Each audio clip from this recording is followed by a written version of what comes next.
우리 오늘날에도 보면 이 많은 분들이 신비한 체험을 이유로 자기의 잘못을 합리화하고 그냥 넘어가려고 하는 경우들이 많이 있습니다. 실제로 어떤 이단 집단을 보면 내가 하나님께 직접 말씀을 받았다, 이런 신비를 내세워 가지고 교인들에게 막 재산을 이렇게 막 헌납하게 만든다든지, 때로는 성적으로 다른 사람들을 유린하는 이런 일들이 종종 있곤 합니다. 연약한 성도들이나 성수하다고 하는 분들도 신비한 일들을 경험하게 되면 거기에 좀 눌려가지고, 또 혹은 또 자기 마음속에 있는 욕심을 따라서 잘 분별을 못하고 그냥 이렇게 악을 용납하는 그런 경우들이 종종 있게 되지요. 오늘 우리가 살피는 두아디라 교회도 이런 문제를 안고 있는 교회라 이렇게 볼 수 있습니다. 종말 시대에는 하나님께서 교회 안에 많은 신비를 허락을 하십니다. 근데 이것이 잘 다스려지거나 관리가 되지 못하면 신비가 오히려 교회를 넘어뜨리는 미혹이 되고 유혹이 될 수가 있습니다. 신비는 성령님께서 주신 은혜이지만은 우리의 중심은, 하나님께서 우리를 구원하신 목적은 우리가 구원받은 아담 아래에서 범자했던 우리가 이제 구원의 은혜를 받고 하나님의 백성으로 새로운 거룩한 삶을 살도록 하는 데 목표가 있는 것입니다. 신비는 하나님께서 우리로 하여금 더욱더 거룩해질 수 있도록 그렇게 우리를 이렇게 격려하시고 위로하시려고 우리 가운데 허락하시는 은혜의 선물인 것입니다. 그런데 이 본질은 뒤로 하고 신비에만 신비우상주의가 되어버리면 결과적으로는 우리가 쉽게 죄악에 빠질 수가 있게 되는 거죠. 물론 이제 과학주의에 기반을 둔 현대 신학들은 신비라는 것이 없다, 모든 것이 다, 우리는 닫힌 우주에 살고 모든 것은 물리학 법칙만이 적용되는 세계, 화학의 원리만이 있는 세계다, 그렇게 이야기를 하고 있습니다만, 이런 것들은 다 거짓된 억지 주장이라 이렇게 볼 수 있습니다. 교회 안에는 분명히 신비가 있고 하나님께서는 지금도 신비롭게 우리와 함께 교제하시고 역사해 주시는 분이십니다. 다만 이제 우리는 말씀으로 이 신비를 잘 다스려서 주님께 영광을 돌리는 삶을 살아야 하는 것입니다. 그래서 오늘 시간에는 이 두아디라 교회에 주신 말씀들을 함께 살펴보면서 이 신비를 경건으로 잘 다스리는 삶이 어떤 삶인가 하는 것들을 함께 묵상하고 은혜를 나누고자 합니다. 먼저 우리 예수님은 우리 성도의 수고와 섬김을 알고 계시고 또 칭찬하시는 분이시라 하는 것입니다. 이 두아디라 교회에 서신을 보내실 때 예수님께서 자신을 소개하시는 모습을 보면 눈이 불꽃 같고 발은 빛난 주석 같다, 이렇게 표현하셔요. 예수님에 대한 이런 모습들의 묘사는 계시록 1장에 쭉 나타나 있습니다. 그런데 이 주님의 모든 모습이 교회에 다 나타나는 것은 아니고 그 중에 하나씩 이렇게 나타나는 거죠. 그래서 이것은 이제 우리가 예수님을, 우리 모든 교회가 예수님의 모든 면을 이 지상에서 다 체험할 수 있는 것이 아니고 우리의 환경과 우리의 형편과 우리의 어떤 주님이 원하시는 뜻에 따라 제한적으로 주님을 만나게 된다 하는 것을 보여주는 것인데요. 특별히 이제 2장 18절 보면 이렇게 소개를 하고 있습니다. 두아디라 교회의 사자에게 편지하라. 그 눈이 불꽃 같고 그 발이 빛난 주석과 같은 하나님의 아들이 이르시래, 이렇게 되어 있죠. 불은 우리 성령님을 지칭하는, 상징하는 그런 표현인데, 특히 이제 불의 경우는 정화하고 정제하는 역할을 감당을 한다, 이렇게 볼 수 있습니다. 더러움이 있는 곳에 불이 내려와서 그 더러움을 깨끗하게 불태워 없앤다, 그런 뜻이 되는 것이죠. 그러니까 지금 두아디라 교회가 어떻단 말입니까? 정결함을 하나님 앞에 잃어버리고 있어서 주님께서 불로서 오셔서 깨끗하게 정화하실 것이다, 그런 것들을 주님의 이름에서 보여주고 있는 거죠. 그러면 이제 큰 책망이 바로 따라와야 되는데 그러지 않고 주님께서는 두아디라 교회의 헌신과 수고를 내가 알고 있다 하시면서 알아주시죠. 우리 19절 말씀인데요, 19절 말씀 같이 한번 읽어보십시다. 내가 내 사업과 사랑과 믿음과 섬김과 인내를 아노니 내 나중 행위가 처음 것보다 많도다. 여기 보면 너의 사업도 알고 사랑도 알고 믿음도 알고 섬김도 알고 인내를 내가 알아준다. 이렇게 말씀하고 계십니다. 우리 인간은 누가 나를 알아주느냐 참 중요합니다. 우리 사람의 삶에서. 그래서 내가 나를 알아주는 일을 위해서 평생을 사는 거죠.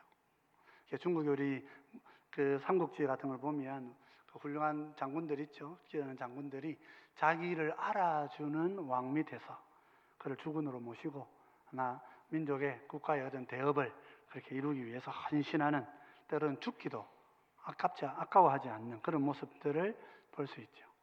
알아주는 일을 위해 헌신하는 것입니다. 그래서 여러분, 우리를 알아주시는 예수님을 마음에 잘 모시고 그 주님과 함께 사시는 여러분 되시기를 바랍니다. 우리가 살아갈 때 사람 보고 뭘 하면 다 끝이 안 좋습니다. 열심히 교회 생활도 보면 열심히 헌금하시는데 나중에 보면은 끝이 안 좋아요. 사람 보고 하기 때문에 그런 거예요. 봉사하시는 것도 마찬가지. 내가 섬기고 봉사하고 헌신하는 모든 일은 주님을 보시고 하셔야 되는 거예요. 사람은 다 이기적인 존재입니다. 타락이라고 하는 것은 하나님마저 잊어버리고 자기 중심으로 살라고 하는 태도란 말이죠. 그렇기 때문에 사람을 보고 하면 마음이 상하게 됩니다.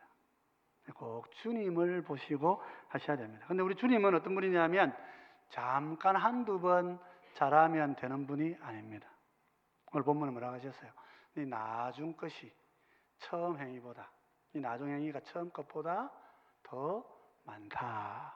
주님은 처음과 나중을 보시는 분이시란 말이에요. 우리 주님은 하나님이시기 때문에 단번에 시작과 끝을 아시지만은 우리를 위해서 말씀하실 때 시작과 나중을 보신다 말이에요. 시작할 때는 나팔 불고 열심히 한다고 막 이러다가 갈수록 무뎌지고 갈수록 무관심해지고 갈수록 마음을 잃는다면 잠깐 눈속임의 헌신밖에 안 되겠죠. 우리 주님은 그걸 보고 계신다 그런 뜻입니다. 시작하는 마음을 끝까지 잃지 않도록 힘을 다해야 합니다. 충성이라 이런 말은 사실은 우리가 충성이라는 말을 번역하고 이렇게 사용하고 우리 한자어는 다르지만은 이 충성이라고 하는 이 말은 믿음이라고 하는 말하고도 같은 단어를 어떤 때는 충성으로 어떤 때는 믿음으로 그렇게 번역을 하는 거예요. 믿음이 있는 삶은 끝까지 충성하는 삶입니다. 나를 알아주시는 하늘 하나님, 예수님을 항상 마음에 보시고, 사람은 몰라줄 수가 있습니다. 목사님이 몰라드릴 수도 있고 또 장로님도 여러분 몰라드릴 수 있어요. 그러나 주님은 알고 계셔요. 그래서 항상 주님 앞에 주님이 알아주신다 이렇게 생각하시고 최선을 다해서 충성하시는 우리 모두가 되시기를 바랍니다. 그러나 두아디라 교회는 이세벨과 같은 일을 용납하는 큰 잘못을 범합니다. 20절 말씀인데요. 우리 같이 한번 읽어보십시다. 20절입니다. 같이 읽겠습니다. 그러나 내게 책망할 일이 있노라.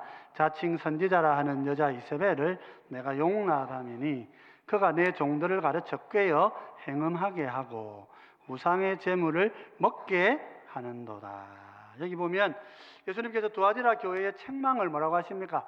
자칭 선지자라 하는 여자 이세벨을 내가 용납했기 때문이다. 그러죠. 사실은 이세벨인데 자기가 선지자라 이렇게 자기를 가장하고 있는 사람이라 말입니다. 이분이 여성인 것 같은데 이 여성은 어떤 여성일까요? 우리가 성경이 다 설명하고 있지는 않기 때문에 어떤 여성인지 정확하게 이렇다고 알기는 어려워도 우리가 좀 생각해 볼 수 있는 것은 이런 정도는 될 것 같아요. 아마 이 사람은 어떤 이유에서인지 예언하는 능력을 가진 것 같아요. 그래서 그런 여성인 것 같습니다.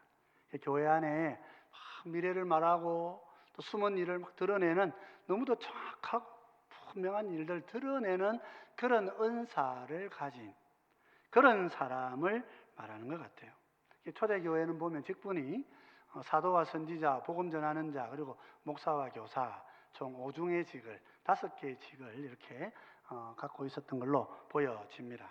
근데 오늘날 우리 장로교회는 이제 이것을 좀 변형이 된 형태로 해서 개성하면서 목사와 장로와 집사와 권사 4종의 직으로 그렇게 교회를 치리하고 인도해 갑니다. 초대교회 때는 보면 성령님의 능력을 힘입어서 직접 예언을 하고 말씀을 전하는 선지자들이 있었던 것으로 그렇게 우리가 볼 수 있습니다. 실제로 고대의 1세기에 나오는 여러 자료들을 보면 선지자라고 하는 직분이 있었던 것으로 그렇게 우리가 확인을 할 수가 있습니다. 두아디라에 온 이 여성도 자신을 선지자라고 소개하면서 많은 이런 신비한 예언들과 일들을 행한 것으로 볼 수 있을 것 같습니다. 그런데 이 여성은 문제가 있었어요. 이분이 이제 주의 종들을 가리켰다, 나의 종들을 가리켰다. 꿰어서 행음하게 하고 음란하게 했다. 우상의 제물을 먹게 했다. 그렇게 예수님이 지적하시는데 이걸 보면 교회의 지도자들이 이 여성에게 와서 이렇게 예언의 말씀도 듣고 또 하는 말들을 마음에 간직해가지고 아마 가르침을 받고 했던 것으로 보여집니다. 근데 여자의 문제가 뭡니까? 뭐 그런 것까지는 그렇게 갈 수 있는데 꾀어 어떻게 한다 그랬습니까? 우상의 제물을 먹게 하고 또 행음하게 했다고 그랬어요. 이 여성이 어떤 논리로 어떤 내용을 들어서 말했는지는 모르지만은 자기가 가르치는 주의 종들과 함께 행음하는 일을 하고 또 우상의 제물을 먹는 일을 하게 된 거예요. 지도자들이니까 분명히 분별을 할 수 있을 것 같은데 이들이 하지 못하고 그 신비한 게 눌렸다. 그런 걸 보면 이 사람의 예언 능력이 굉장히 강했던 것을 우리가 생각해 볼 수가 있습니다. 그러니까 미래를 막 말하고 맞추고 막 저런 거 하고 하니까 사람들이 그 말에 그냥 눌려가지고 그냥 그대로 하자는 대로 하면서 성적인 타락의 행위들을 하게 된 거지요. 그것만이 아니죠. 이 여인은 또 예수님께서 회개할 기회를 주셨는데 회개하지 않았다 그랬습니다. 21절에 이렇게 얘기합니다. 또 내가 그에게 회개할 기회를 주었으되 자기의 음행을 회개하고자 하지 아니하는도다. 이것은 여인과 아마 주님과만의 관계에서 주님께서 회개할 것을 말씀하셨던 것 같아요. 기회를 주셨는데 이 여성은 그런 주님의 음성을 듣고도 말씀을 순종하지 않았어요. 자기의 죄를 회개하려 하지 않았다 하는 것입니다. 이런 여성들이 교회 안에 혹 남성이든 여성이든 이런 분들이 혹 교회 안에 찾아올 수가 있다 하는 것입니다. 여러분 그렇습니다. 우리 교회 안에는 신비가 있습니다. 주님은 교회를 신비로 통치하시는 분이십니다. 성령님을 통하여서 우리를 다스리시는 분이지요. 교회 안에서 이 신비를 제거하기 위해서 이성주의자들과 지성주의자들이 신학을 구성하고 해서 이런 신비는 이제 없는 것이다. 우리는 닫힌 세계 안에서 그냥 이 우주적 물리적 법칙 속에서만 살아간다. 그렇게 말하는데 이 또한 사탄의 도구에 불과한 것이라 하는 거예요. 여러분 성령님은 우리 교회를 신비로 다스리기를 기뻐하시는 분이십니다. 성령님은 신비하신 하나님이십니다. 방언과 예언과 치유와 축사와 같은 놀라운 성령의 능력이 교회 안에 임하면서 우리 교회 안에도 하나님의 신비가 풍성하고 충만하게 임하는 일들이 많이 있습니다. 그래서 교회는 하나님의 신비를 제하면 사실은 위험한 공동체가 될 수가 있는 거예요. 한 가지 우리가 이 신비를 이야기할 때 조심해야 될 것이 있습니다. 하나님의 말씀을 거스르는 일이 없도록 조심해야 한다는 것입니다. 신비한 것을 핑계 삼아서 음란한 일을 일삼는 것, 신비한 것을 핑계 삼아서 귀신과 접신하려고 하는 것, 신기한 것을 이유로 해서 우상을 숭배하려고 하는 것, 이런 일들은 교회 안에서 용납되어서는 안 된다 하는 거예요. 그런데 그것이 지금 이 두아디라 교회 안에서는 용납이 된 거란 말이에요. 이런 것들을 두고 우리가 신비주의라 이렇게 말할 수 있습니다. 신비하면 말씀을 어겨도 되고 신비하면 음란해도 되는 것이 아닙니다. 신비하면 경건해야 됩니다. 은사가 나타나면 겸손하셔야 되는 거예요. 능력이 나타나면 말씀 앞에 무릎을 꿇고 거룩한 삶에 더 힘써가야 하는 것입니다. 그렇기 때문에 교회 안에 주신 신비는 우리를 두려운 마음으로 하나님 앞에 나아가게 하는 요소들입니다. 이런 두려운 마음을 가지고, 경외의 마음을 가지고, 그렇게 신비한 마음을 가지고 하나님 앞에 나아가야 하는데, 만약 말씀과 어긋나게 될 때라면 신비도 접어야 하는 것입니다. 하나님의 말씀과 충돌하는 신비는 사탄이 주는 것이라, 그렇게 판단하시면 되는 거예요. 말씀과 다르고 계명과 다른 삶을 말하는 사람이 있다면 그가 아무리 신비하고 놀라운 일을 행할지라도 모든 것들을 중지케 하고 교회 안에서 이것을 못하게 막고 그를 교회 바깥으로 몰아내어야 하는 것이 옳은 것인데, 왜냐하면 우리 회개할 기회를 얻고도 주님께서 기회를 주셨는데도 회개하지 않았기 때문이라 하는 거예요. 그래서 여러분, 우리 성도는 이런 영적인 분별을 가지고 우리가 신비를 대해야 됩니다. 우리 하나님은 신비로 일하시지만은 결단코 말씀을 넘어서 신비를 주시지 않으신다. 마음에 잘 간직하시기 바랍니다. 그래서 우리 하나님은 우리 성도들의 삶의 마음을 살피시는 분이세요. 주님 우리 마음을 보시는 거예요. 겉으로 무슨 은사가 있느냐, 그 사람이 얼마나 많은 직분을 가졌느냐, 얼마나 많은 일을 하느냐, 그런 것보다도 그 마음에 하나님의 말씀을 존중하고 살아가고자 하는 그 본심이 있느냐, 그걸 하나님 보시는 거예요. 그래서 막 은사한다고 막 이렇게 말씀 아닌 것들을 막 얘기하는 것 절대로 조심하셔야 하는 거예요. 그래서 우리가 특별히 경계해야 하는 것은 신비주의가 되지 않도록 조심해야 됩니다. 우리 주님께서는 그런 교회를 어떻게 하시는 거예요? 심판하시는 거예요. 책망하시고 교정하시기를 원하시는 것입니다. 그래서 오늘 본문을 보면 예수님은 거짓 선지자만 그렇게 하는 것이 아니고 그와 함께 음란에 참여한 자들을 다 심판하시겠다, 경고하시죠. 22절로 23절 말씀입니다.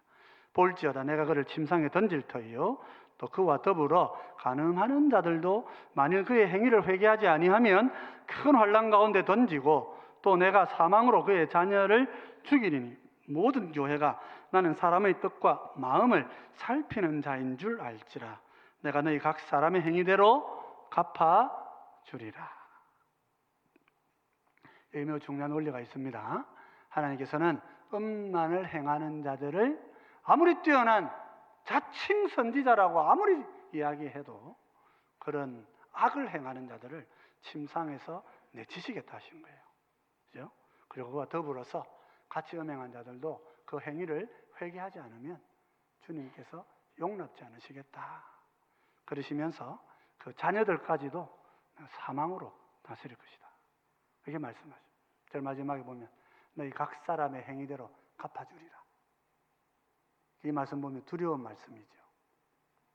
근데 이단들은 이 말 갖고 와서 우리들이 이렇게 봐라, 성경에 하나님 행위로 우리를 심판하신다 하지 않았느냐, 행위를 잘해야 구원받는다, 또 이런 말을 또 하고 다닙니다. 이 말씀 그런 뜻이 아닙니다. 이 말 그런 뜻이 아니고 말씀에 순종하지 않고 거역하여서 이미 심판받는 자들, 하나님께로 그리스도께로부터 이미 쫓겨난 자들, 그런 자들은 하나님의 행위로 판단하신다는 거예요. 믿지 않는다. 그래서 성도는 우리가 행위가 부족하고 우리의 행위가 온전치 못해도 주님의 십자가로 구원하시는 줄 믿으시기 바랍니다. 이런 말씀에 혼란을 겪지 않도록 항상 조심하셔야 하는 거예요. 그러므로 우리 성도는 믿음에 힘쓰면서 악한 행실에 빠지지 않도록 주의해야 되는 것입니다. 신비라고 하는 이름으로 찾아온 더러운 악들을 분별해내야 됩니다. 그래서 용납하거나 추종해서는 안 되는 것입니다. 이것은 비단 신비가 아니라 하더라도 누가 나에게 가까이 다가와서 말을 하는데 그 말이 하나님의 말씀과 합당하지 않을 때에는 반드시 끊어내고 잘라내야 되는 거예요. 그게 함께 섞여서 같이 있다면 내 영이 더러워지는 거예요. 그런 더러움에 참여하지 않도록 조심하셔야 되는 거예요. 우리 초대교회에 보면은 초대교회 이 영지주의 이단들이 많이 있는데 초대교회의 이 교부들이 목욕탕에서 영지주의자를 만났대요. 영지 만나 어떻게 했겠습니까? 전도하고 이런 거 없었어요. 하나님의 진노가 여기 임할 것이다 하면서 막 옷을 대충 걸치고 막 거의 벌거벗은 채로 다 도망 나왔다 그래요. 온 동네 사람들이 왜 저러나? 벌거벗고 저 사람들 왜 저러나? 하나님의 저 이단과 함께 있으면 하나님의 심판이 찾아온다고 두려운 마음을 가지고 그 자리를 다 도망쳐 나왔다는 거예요. 그래서 교회 안에 더러운 것들이 들어올 때에, 더러운 말들이 들어오고 더러운 행위들이 들어올 때에 성도는 철저히 그것을 가려내고 걸러낼 줄 알아야 하는 것입니다. 여러분 말씀대로 잘 분별하시는 여러분 되시기를 바랍니다. 그래서 성숙한 성도는 아무 것이나 막 따라다니지 않는 것입니다. 조심하셔야 되는 거예요. 그래서 우리 주님께서는 우리에게 거룩과 믿음의 삶에 힘써라 말씀하시는 거예요. 두아디라 교회 성도들에게도 24절 25절 이렇게 말씀하셔요. 두아디라에 남아있어 이 교훈을 받지 아니하고 소위 사탄의 깊은 것을 알지 못하는 너희에게 말하노니 다른 짐으로 너희에게 지울 것은 없노라. 다만 너희에게 있는 것을 내가 올 때까지 굳게 잡아라. 뭐예요? 우리 두아디라 교회가 다 여기 빠진 건 아니란 말이에요. 그래서 다 이런 거짓 가르침에 또 이렇게 해서 음란한 행위에 다 빠진 건 아니기 때문에 사도가 말합니다.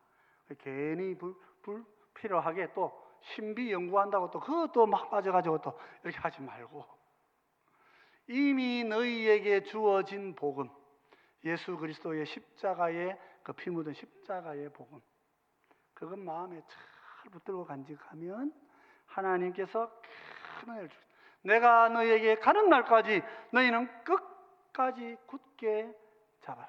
너희에게 주는 그 믿음을 굳게 잡아라. 그렇게 말씀하고 계신 거예요. 그러면 여러분, 신비가 주님의 교회 안에 항상 있지만 또한 동시에 복음의 말씀을 마음에 잘 붙드시는 그런 여러분 되시기를 바랍니다. 그래서 우리가 이 복음의 말씀을 온전히 붙들면 주님 우리에게 다스리는 자의 권세를 주시겠다. 우리 26절, 27절입니다. 본문 26, 27절 같이 한번 읽어보십시다. 이기는 자와 끝까지 내 일을 지키는 그에게 만국을 다스리는 권세를 주리니 그가 철장을 가지고 그들을 다스려 질그릇 깨뜨리는 것과 같이 하리라. 나도 내 아버지께 받은 것이 그러하니라. 이 말씀 무슨 말씀입니까? 철장을 가지고 다스리신다. 철 손바닥으로 다스리신다. 무슨 말이에요? 예수님이 폭군이시다 그런 뜻이 아닙니다. 그런 뜻이 아니고 마지막 날에 재림하실 때 주님께서 철장을 가지신 것처럼 질그릇을 깨시는 것처럼 이 땅에 심판하실 자들을 심판하시는데 우리 믿는 성도도 어떻게 하시겠단 말이에요. 그 다스리는 통치의 권세에 함께 우리를 참여시켜 주시겠다. 그런 영광을 주시겠다. 주님이 통치하시고 주님이 다스리시고 심판하시는 그 자리에도 믿음을 굳건하게 지킨 자들을 주님은 세워주셔서 그렇게 통치자의 권세 아래 왕같은 제사장으로 그렇게 우리를 세워주시겠다 이렇게 약속하고 계신 거예요. 여러분 말씀을 완전히 붙드는 것이 그래서 중요한 것입니다. 그뿐 아니라 주님은 또 한 가지 더 약속하셨습니다. 참된 예언의 말씀을 주실 것이다 그랬어요.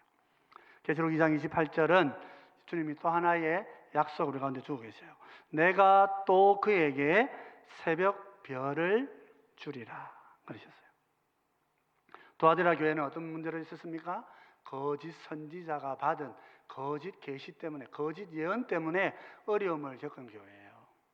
그런데 믿음을 잘 붙들고 주님이 주시는 이 신비의 은혜를 마음에 잘 간직하고 하되 믿음의 말씀을 따라 경건히 살아가는 성도들에게 뭘 주신단 말이에요?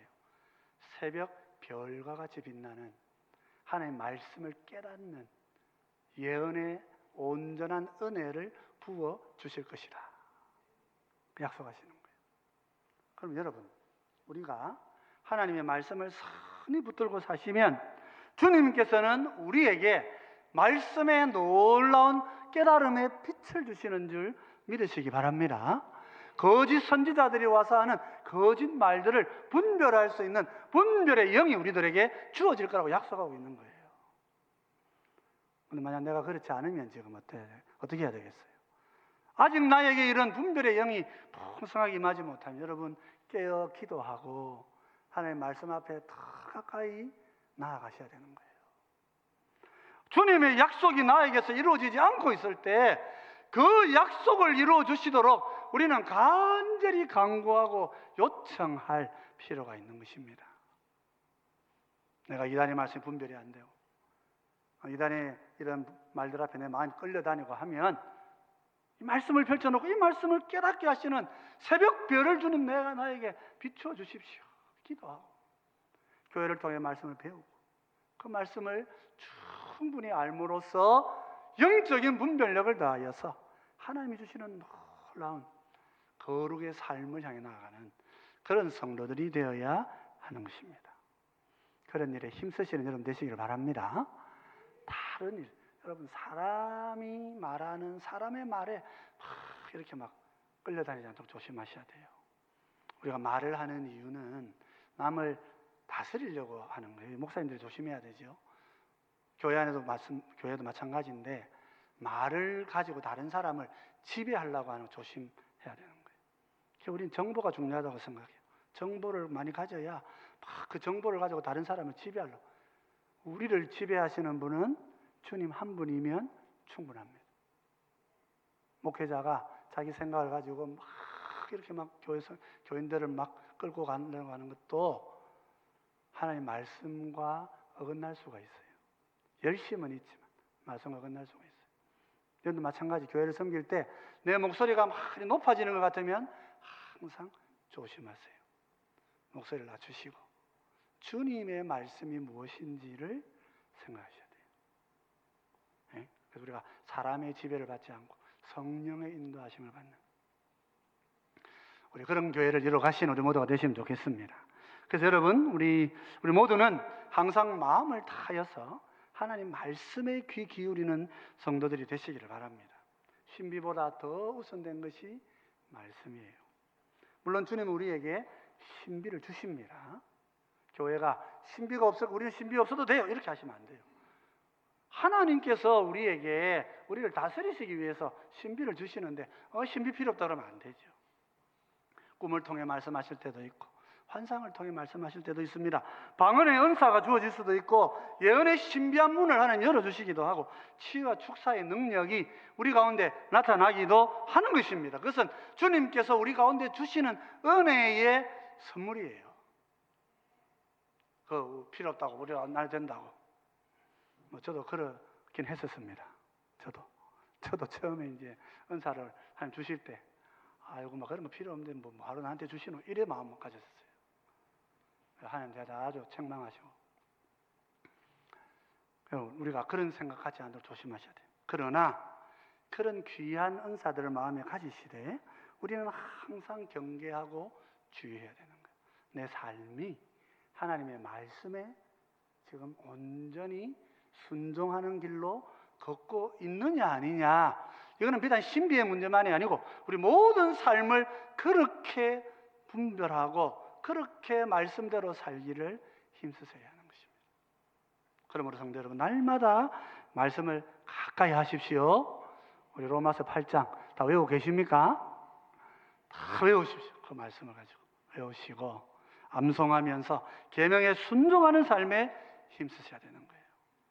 물론 여러분, 은사와 능력 같은 신비를 무시하면 안 됩니다. 데살로니가전서 5장 19절로 22절은 이렇게 가르치고 있습니다. 우리 다 같이 한번 같이 읽어보십시다. 성령을 소멸하지 말며 예언을 멸시하지 말고 범사에 헤아려 좋은 것을 취하고 악은 어떤 모양이라도 버리라. 성령을 뭐하지 말라? 소멸하지 말라. 성령님 하나님이시기 때문에 성령님이 소멸되는 거 아닙니다. 이때 우리 성령이라고 할 때 이것은 은사를 말한다. 우리 모두가 다 해석을 하고 있어요. 은사를 소멸하지 말라 그런 뜻이에요. 성령님의 은사를. 예언을 어떻게 하지 말라 그랬습니까? 멸시하지 말라 그랬어요. 우리가 예언의 말씀을 주실 때 멸시하지 말라 그랬어요. 좋은 것을 취하고 악한 것을 모양이라도 어떻게 하라? 내버리라. 이렇게 말씀은 은사와 신비를 무시하지 않습니다. 잘 보셔야 됩니다. 그래서 우리가 말씀의 가르침을 따라 이 하나님이 주시는 신비한 은혜들을 사모하고 주님 나에게 풍성히 주시기를 소망해야 되는 것입니다. 그러나 동시에 말씀을 따라 신비를 다스려야 되는 거예요. 겸손하게 낮은 마음으로 섬기는 자세로, 내가 꿈을 꿨는데 당신한테 하나님 이렇게 말씀하시니까 너는 이렇게 해야 돼, 이런 말은 절대로 하시면 안 되는 거예요. 조심하셔야 되는 거예요. 그래서 하나님이 주신 신비가 거룩하지 않은 것처럼 여겨지지 않도록 존귀한 것들을 존귀하게 받을 줄 아는 그런 우리가 되어야 하는 것입니다. 그러면 우리 주님께서 우리 성도들 위해 칭찬하시고 더 많은 큰 은사들과 또 더 많은 말씀의 깨달음들을 부어주실 줄 믿습니다. 우리 모두 그런 마음으로 주님 앞에 더 가까이 가시는 주의 백성들이 되시기를 축원드립니다.